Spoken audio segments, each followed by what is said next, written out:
Hello and welcome to the aForm Show, the premier podcast for all things architecture and design across the MENA region. Welcome to your tribe.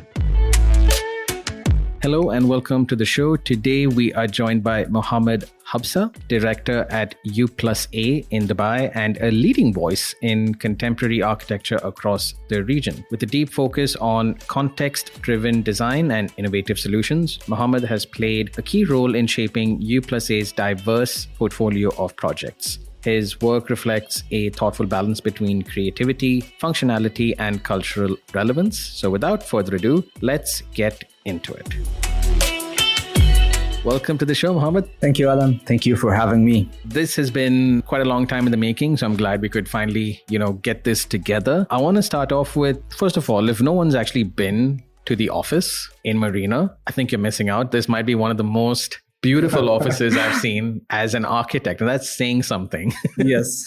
It is kind of intimidating also, I must say, if I must be entirely honest, but this is really spectacular what you guys have here. So I think that's a good place to start, which is when you have the scale and the access to resource like you do in your current setup, how do you actually create a design process when you have projects which are so diverse, you have so much talent, you have so much access to so many things, almost like quite literally a blank canvas to do whatever you want because you have all this resource. How do you create a sort of unified design process? As a design director with U+A, and we are becoming larger and larger throughout the years, I see my role both a guide and translating culture context, client ambition, vision, and even environmental consideration into meaningful architecture. So the diversity of projects we're working on, from residential to commercial, from GCC to Africa, demands a flexible yet grounded approach. So our design methodology, when we begin every project with a clear design narrative, often inspired by local context, whether it's referencing vernacular forms or responding to climate or integrating even the site's history, we use these as anchor points. So I work closely with different teams across all stages to ensure that the creativity doesn't outpace purpose and there is a consistency of thought throughout, from concept to delivery. This is what you lose when you go from concept to delivery. So each project typology requires a different lens. For example, in residential development, the human scale and the cultural behavior and how the end user is interacting with the patterns play a big role. In public or healthcare buildings is different. Functionality and the flow become paramount, which is totally different from residential projects. So the key is to listen deeply to clients, communities, and the environment, then shape a response that is both original and grounded at the same time. Right.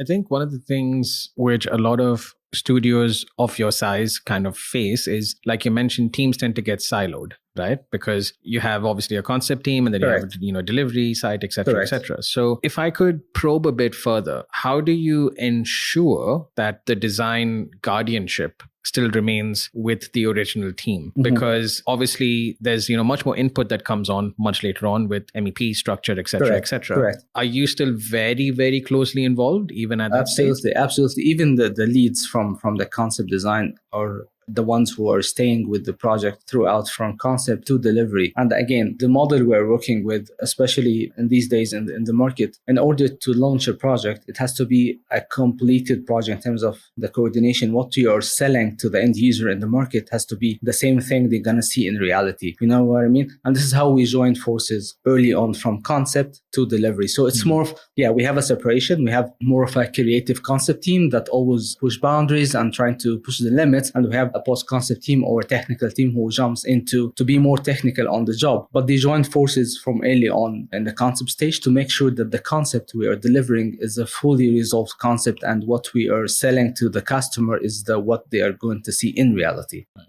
Okay, very interesting. So then how does that, I'm now curious to ask, because I've sort of had a little sneak peek as to what you guys are working on, and it is so diverse across typologies, across scale, across complexity, across terrain. It's kind of all over. So again, how do you have a similar similar design approach, regardless of what the scale is, what the size is, what the challenges are? So we are trying as much as we can to balance the creativity with practicality. So one of the most critical parts of our profession as architects that we are naturally, again, drawn to push boundaries. But our ideas must survive the real world, you know what I mean? What we are building in reality. Budgets, regulations, timelines, and even customer or end user expectations. So in large scale projects, I would say we always ground the creative process with feasibility checks. During concept development, we already start running performance simulations, the shadow studies, circulation modeling, anything that can inform how the design from early on will function. So this technical insight helps us course correct early without sacrificing the vision that we had in mind or what we showed the client during the pre-concept or the early sketches. Interesting. So one of the projects that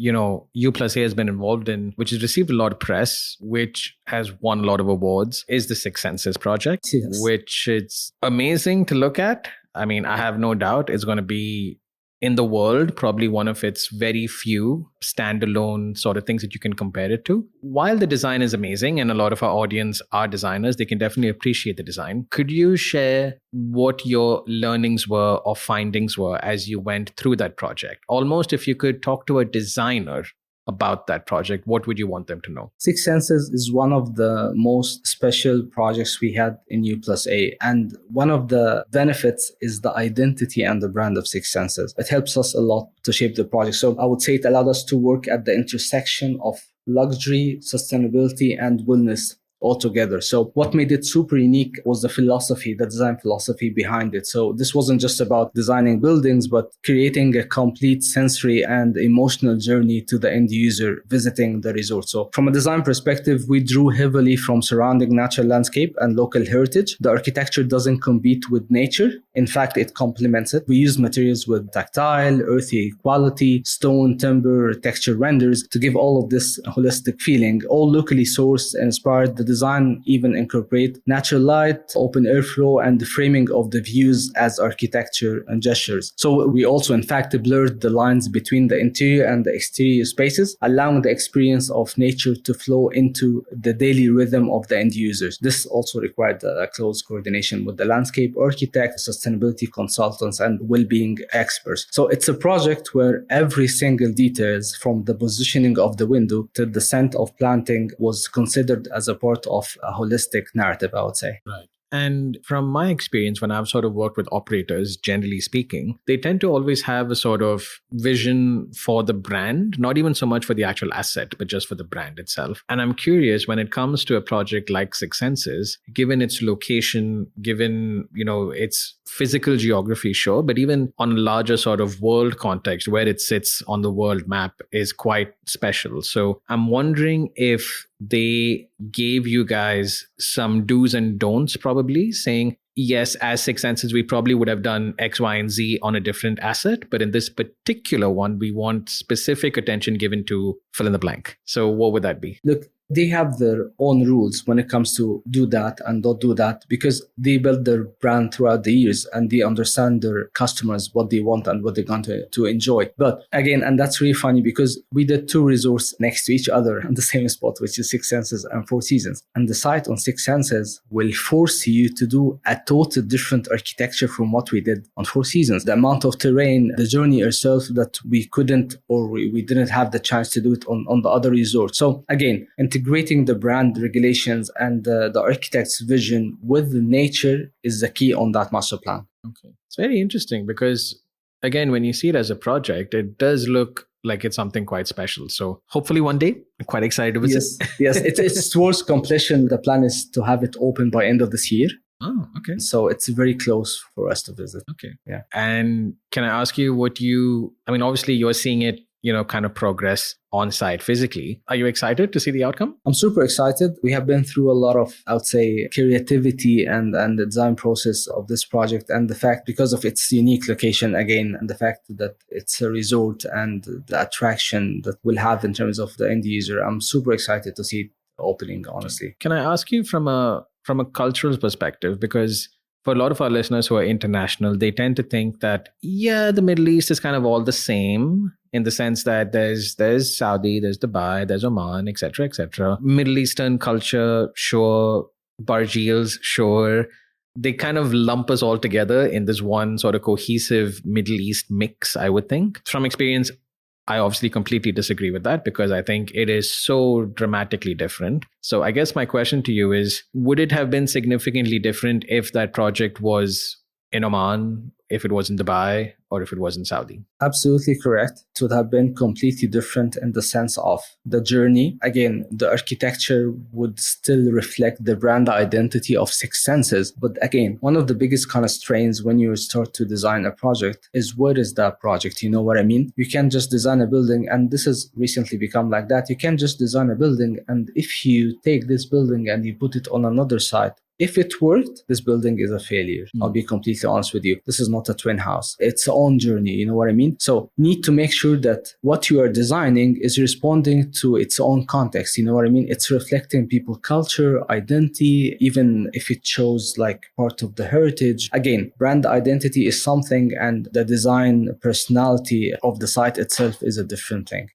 Okay. Just before we move on, I just have one more sort of question to ask. This is now purely out of curiosity, right? Like as a designer myself, I've sort of noticed the shift away about maybe 4 or 5 years back. Luxury meant something completely different as it does today. And I would think even more so with a brand like Six Senses. Terms like quiet luxury, barefoot luxury are things which are coming up when we're starting to work with operators and so on. Was those kind of words part of the vision when you guys were designing? Absolutely. There is a commercial factor for each single project. You know what I mean? There is a price for that. Whether it's a price for selling a unit to a customer or renting it or spending a night for an hotel. And this, I would say, money or this value should be reflected in the product. So the sense of luxury per se doesn't necessarily mean that I have a super extra expensive material. It might be that my view is amazing. You know what I mean? And instead of staying in a room with a very tight window, I stay in a room with a panoramic view. You know what I mean? All of these, again, it's all about the journey. It's all about the end user interaction with the building. So having these special resorts, especially for Amala or Red Sea, overlooking the Red Sea, should reflect some sort of luxuriness. Again, not necessarily to be reflected in the textures, but it's more about the user experience as overall. Okay, interesting. I'm assuming on a project that challenging, there must have been some key learnings that came up for you as you went through the project. So if you could again talk to some of the designers saying, hey guys, when we went through this project, I learned or I figured out or I found out the easy way or the hard way, something that I didn't know before, which may benefit you. What could you tell them? I believe that constraints often drive creativity. For example, when budget limitations arise, we explore smart material substitutors per se, or modularity to maintain the design integrity. So our teams are highly collaborative. The planners, engineers, and even designers all sit together in the process. So it's more about embracing the design intelligence mindset where innovation is tightly integrated with practicality. So you don't have to kill the creativity or overcome these constraints or to remove it totally. Just find solutions around it. You know what I mean? And you will achieve the same vision that you had at the beginning. This is the most challenging part of the profession, to be honest with you. That you sell something, it's not about the flashy image. It's not about the flashy image at all. It's about how you deliver this beautiful image towards the end for the end user. Very cool. I think just to sort of switch gears now, off air, we were talking about general passion for the field. And a lot of our audience are sort of, been in practice for a couple of years and things like that. I guess the question quite simply is, how do you sort of hold on to the passion, or how do you increase the passion as an architect? I think the challenging process for each single project is the drive. Again, the market is very challenging and every single client wants something different. And the passion over here, how to come with a very unique idea that satisfies your internal voice as an architect, and you feel super happy with it. And at the same client, you see your product is being appreciated by the client or by the developer. So passion is a renewable thing. I don't think the passion can stay 24/7. It's something that you need to renew. It's something that you need to drift away from what you're doing. And again, I always tell everyone on the team, if you sketch something and you fell in love 100% with it, leave it for a few hours, do something different and come back to it. You'll find yourself in love with 70% of it. So you spend the 30 extra percent renewing the passion for it. So this is the enhancement process. You know what I mean? So that's how you deliver, or you come up with a very unique idea and something which will always be your passion on every single project. Right. Okay. A little bit of a side question to what you said. I love the fact that when you do look at design, you are trying to, push boundaries. You are trying to do something which hasn't been done before, perhaps. My question that I typically ask architects like that, and especially here, right? Because here you actually really do stuff which even the world has not done before, quite literally, right? It's not like a figure of speech. It literally has never been done before. Correct. So when you have projects like that, where there's no case study to look at, there's no specialized supplier that has delivered this before, how do you go about putting that together within a timeline that's designed normally for a fairly standard project? Because my understanding is that if you have a standard timeline, but you're delivering something which is above standard, you really need to be smart about how you use your resources, about how you actually work around this thing. So what's your experience in that? That we are trying to stay aligned with client expectations while still pushing for innovation or creativity. And I always say this to everyone. It's an equation of balance. You know what I mean? This balance starts with empathy and communication. So every single client has his own vision, and our first responsibility as creative designers to understand it deeply, and not just in terms of aesthetics, but in terms of operation goals, culture aspirations, and the user experience. Once all of that is clear, we can begin to stretch the brief into meaningful ways. So we often use like storytelling methods, visual mood boards, diagrams, and VR walkthroughs to help clients feel the design, the process, and the innovation. It's not just about showing a flashy, as I mentioned, flashy rendering, but demonstrating how a concept improves well-being, sustainability, and user engagement. So I love to have always the clients part of our design process. So we run co-creation workshops at the start of the projects. These are more from, I would say, collaborative design sessions where we invite the clients into the creative process. You know what I mean? Yeah. That shared ownership helps them to become champions of innovation instead of skeptics. And when we do need to challenge the brief, because this is a critical word, there is a brief and there is a reality. You know what I mean? And sometimes these two are not on the same page. So we back it up with data showing how the design leads to a better performance of future proofing. Right. So when you say data, just to sort of dive a bit deeper into that, I think a lot of architects that have not worked at that scale typically will think, okay, so that's probably obviously sun studies and shading coefficients, etc. But I'm assuming you guys probably take it much further, wherein you're looking at much more performance-based data analytics of some kind. Absolutely.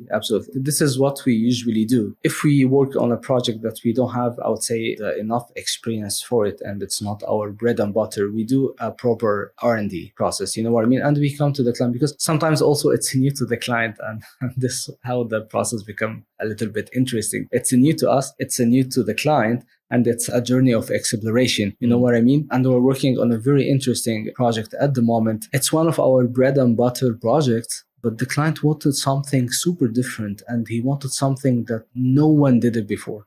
This to me was a total different story. Okay. I did this like hundreds of times, but on that one, I want to push the boundaries. However, I pushed these boundaries many times years ago. You know what I mean? Yeah. So again, this type of engagement and this type of having the client part of the design process and having a client trusting your opinion even helps a lot to deliver a very successful project. Can I ask again, generally speaking, the type of client that you just mentioned, right? The one that's willing to go along on the journey. Are you finding in 2025, are you finding that there are more of these clients, and do you see more of them coming? If I were to think about it, having been in this market for 10, 15 years, whatever it is, I can think back to a time where if I were to pitch something, even as simple as slightly lower flow plate efficiencies, and as a return, I can give you a really wow public space. Let's use that as an example, right? That would be very difficult to convince them of. Very difficult. Like it would have to go down to like square millimeters for them to really like get the numbers right. Yeah. Whereas if I were to do the same thing today with a client, there's typically no friction. Instead of asking and questioning, they would be like, oh, but what's your vision for the public space? What does it look like? Is it going to add value? If it adds value,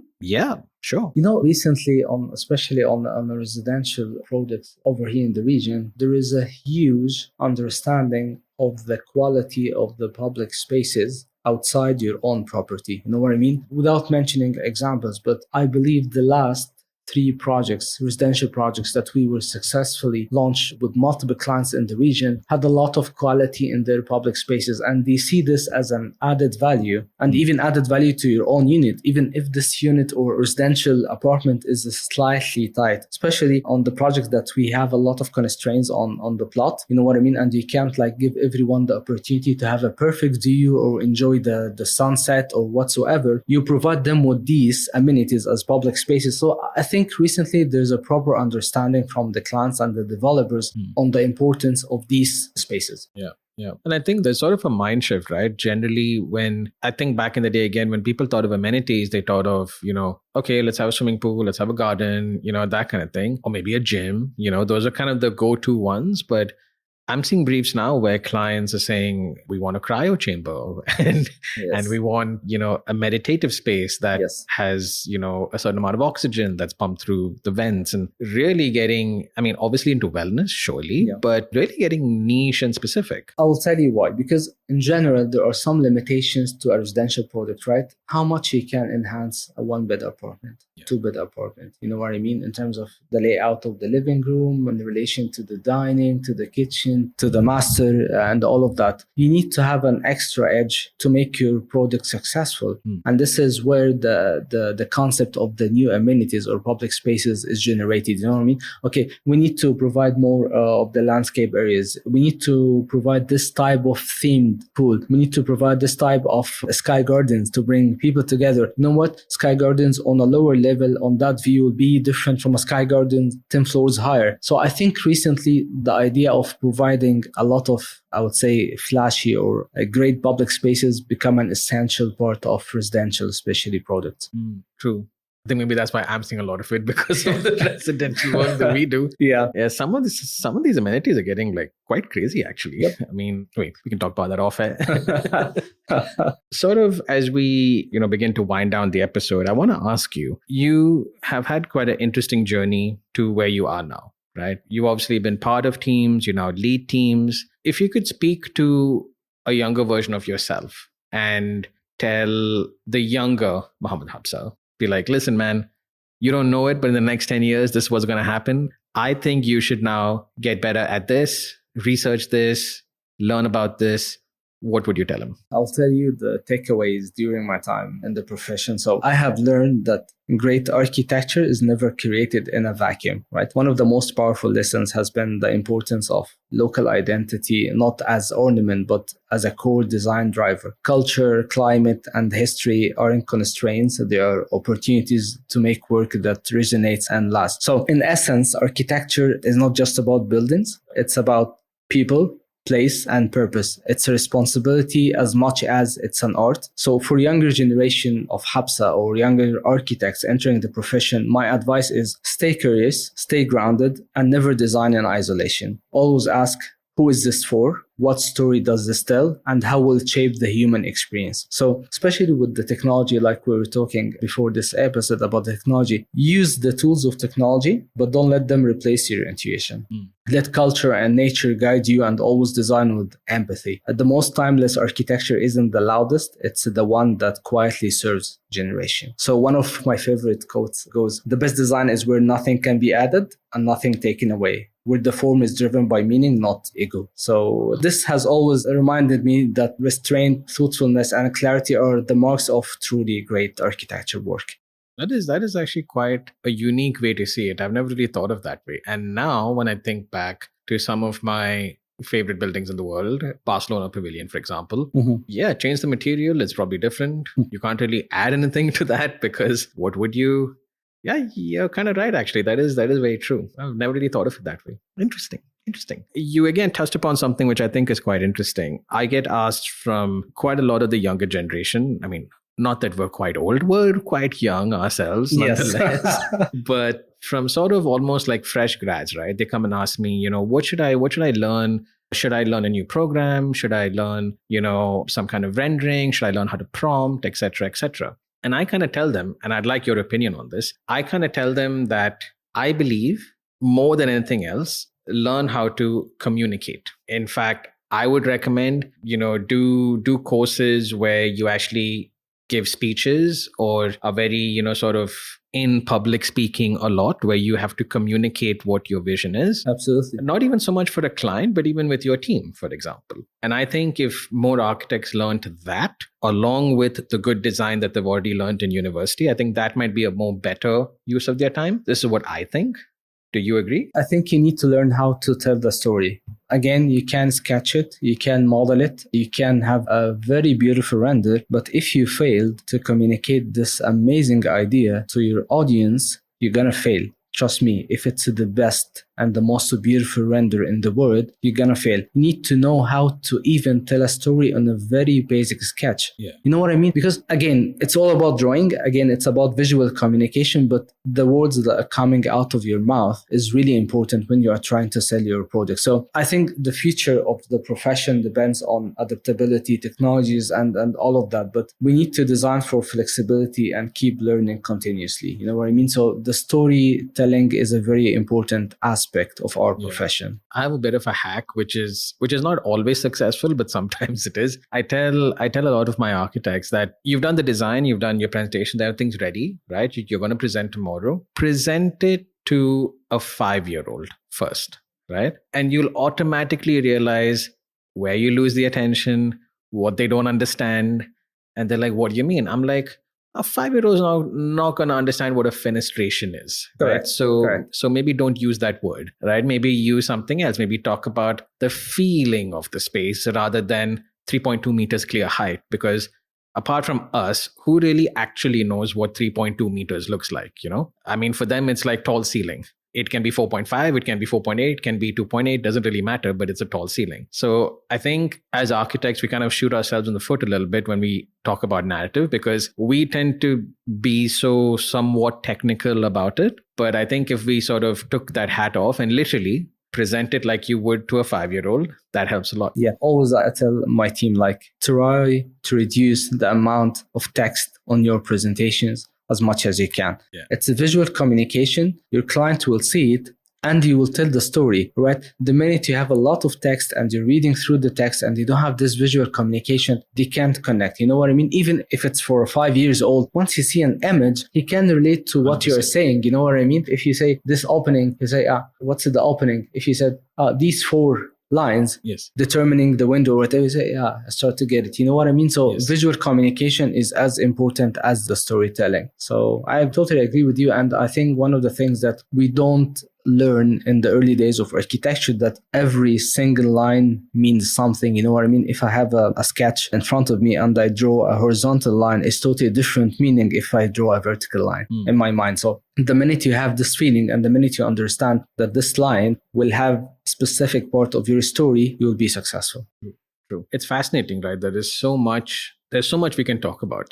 Correct. It is never ending. And hopefully one day, maybe I can do one of these episodes where it kind of just dives and dives and dives and we see where we go. But unfortunately, I know we are constrained for time today. So as we sort of wind down the episode, I typically like to end with 2 things. So we'll start with one, which is we have spoken about everything that has gotten you up to here, right?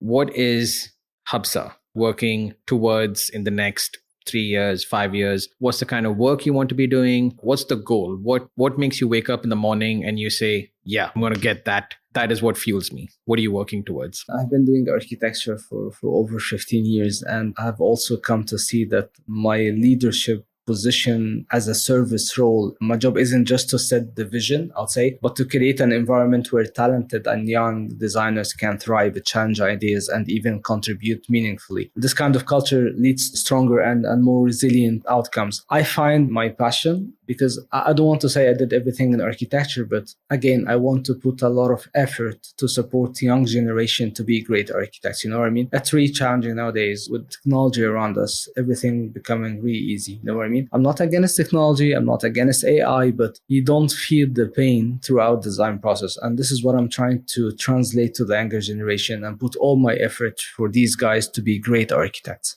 Yeah, it is. I completely understand what you're going through, because I'm going through something quite similar, wherein the fact that there are more tools, you would think it would make the job easier, but it actually doesn't. It's actually very, very paradoxical, wherein you think that, oh, because I have more tools, I can actually be faster. But being faster doesn't always give a better project. That's the kind of paradox. The minute I see someone starting a project With prompts.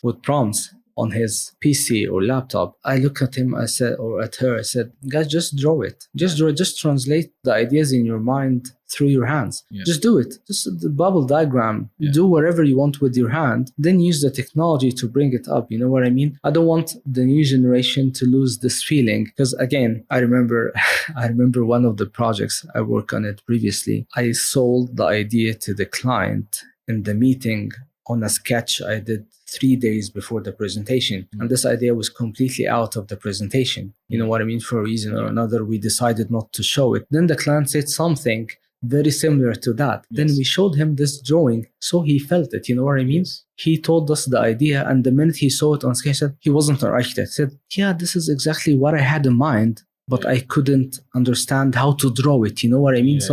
Sketching and drawing and translating idea through hands is really, really important, more important than technology. Yeah. I think a quick story that I can share is, again, one of the projects I was working on, fantastic site out in the desert, right? Really, really unique terrain and all of that. And I was trying to get the junior team sort of motivated, right? Because for them, they were like, oh, site visit, we got to walk in the desert. Oh, you know, like all of that kind of thing. And I was like, no, it'll be fun. Come on. So we went out there and we, walked the entire thing, and we got there and I'm like, so what are you guys thinking? And they were like, I don't know. I'm like, surely you must, have some idea of what you want to do here. It's, somewhat hospitality, what do you think?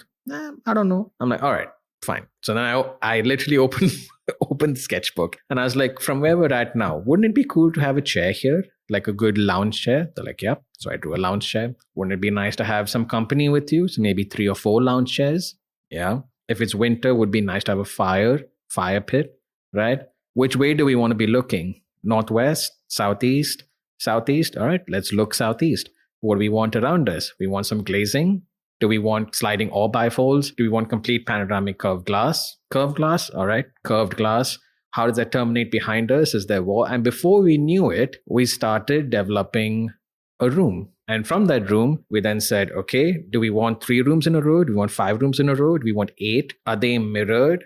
How are they connected? So now we need a corridor. And we started doing this on site just by sketching. Fun fact, the end result that actually got built, very similar to what that initial sketch was. Yeah. And it still gives me goosebumps when I talk about it, because that is the power of actually sketching, which many people don't realize. One of the most amazing things about the architecture profession is the translation of the feelings on a paper. Yeah. Honestly, it's an amazing feeling. And it's also amazing how different architects will translate different feelings for the same spot or the same site. Totally different. And that's how you see the interest for the competitions, correct? True, 100%. It's the same site, different architects. Every single architect has his own translation of feelings and vision. And both of them are beautiful. Yeah. You know what I mean? So it's amazing. Anyway, as we sort of come to the end of this episode, we have something called the aForm tradition, which is somewhat a fun way to end the episode. It's basically a question asked by one of our previous guests to the next guest, not knowing who the next guest is. So it's completely blind. You don't know who asked it. The person who asked it doesn't know who's going to get it. So we'll see what happens. Okay. Sometimes it's technical. Sometimes it's like just a bit of fun. Okay. Not really important. So interesting. We'll see what you get today. This is normally where we sort of pause the episode, go get another coffee, etc., etc. But I feel like what you have today might be fairly easy to get through. So quickly pull up. I have been through a lot today, so I hope it's an easy one. I'm sure it is. I'm sure it is. Ooh, okay. A fairly simple one. And I have an odd feeling you've already thought about this and maybe already even done it. But let's see. Okay. Your question is, if you had to design one piece of furniture, what would it be and why?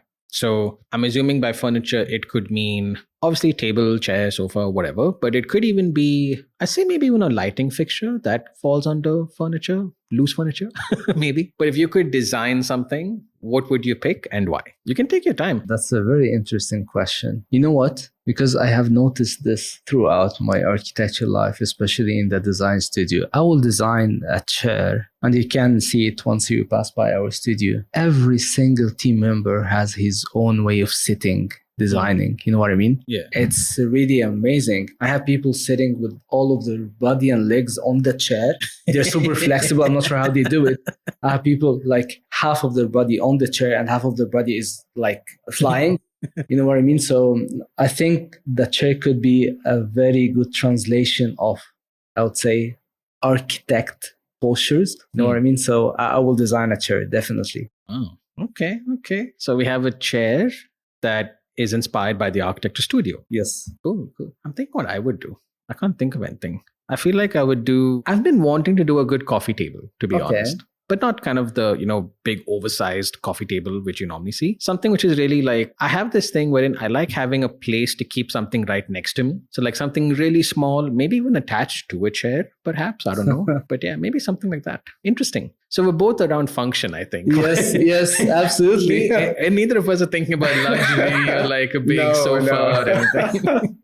Yeah, that shows you true architects, right? We're always about function. Yes. Anyway, Muhammad, this has been awesome. One of our much more fun and lighter episodes, which is always awesome to have. For people who want to get in touch with you, there'll be links to your socials down in the show notes. And on behalf of the entire team, we want to thank you for your time. Time, as we all know, is the one thing which unifies us all, but is also the one thing which is super hard to get. Yes. So thank you for giving us your time. The show is only possible because of people like yourself giving us your time. Thank you, Alan, for having me. It's been a pleasure to be with you on this aForm podcast and share my journey and perspectives with you. Thank you. Thank you. Cool. And for the rest of you guys, we will catch you guys next week.